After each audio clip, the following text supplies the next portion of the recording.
સુરત શહેરના ડિંડોલી, લીંબાત અને બેસ્તા જેવા વિસ્તારોમાં આતંક મચાવનાર અને હત્યા સહિતના 15 થી વધુ ગંભીર ગુનાઓમાં વોન્ટેડ કુખ્યાત સલમાન લસ્સીને સુરત ક્રાઇમ બ્રાન્ચે નવસારી જિલ્લાના ડાભેલ ગામમાંથી ધરપકડ કરી છે. ધરપકડ દરમિયાન સલમાન લસ્સીએ પોલીસ પર ચપ્પુથી હુમલો કર્યો, જેના જવાબમાં પોલીસે તેના પગમાં ગોળી મારી તેને ઝડપી પાડ્યો છે.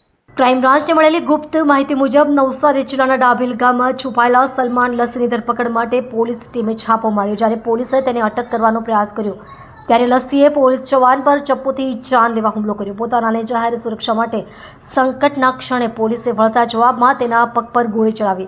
આ ઘટનામાં લસ્સી ઘાયલ થયો, જેને તાત્કાલિક સારવાર માટે હોસ્પિટલમાં દાખલ કરવામાં આવ્યો. તેની હાલત સ્થિર જણાવાઈ છે. સલમાન લસ્સી સુરત પોલીસ માટે માથાભારે આરોપીઓમાંનો એક હતો. તેના પર ડિંડોલી, લીંબાત અને ભેસ્તાન વિસ્તારોમાં હત્યા, લૂંટ, મારામારી સહિત 15 થી વધુ ગંભીર ગુનાઓનો આરોપ છે. તેના આતંકથી સ્થાનિક નાગરિકો ભયભીત હતા.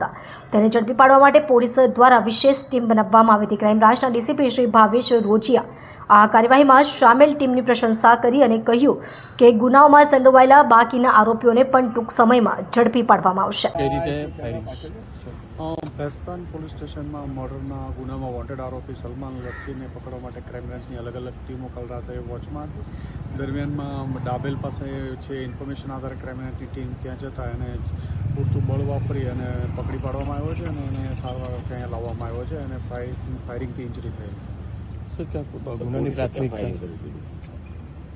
એને ગોળી વાગી છે એટલે અહીંયા લઈને આવ્યા. સર, કેટલા ગુનાઓ નોંધાઈ ચૂક્યા છે? એના ઉપર 15 થી 17 થી વધુ બોડી ઓફેન્સના ઓફેન્સ. સર, છેલ્લો કયા ગુનામાં પકડવા ગયા હતા? ભેસ્તાન પોલીસમાં મર્ડરનો ગુનો છે 21/10. સર, કેટલો કુખ્યાત છે આ આરોપી?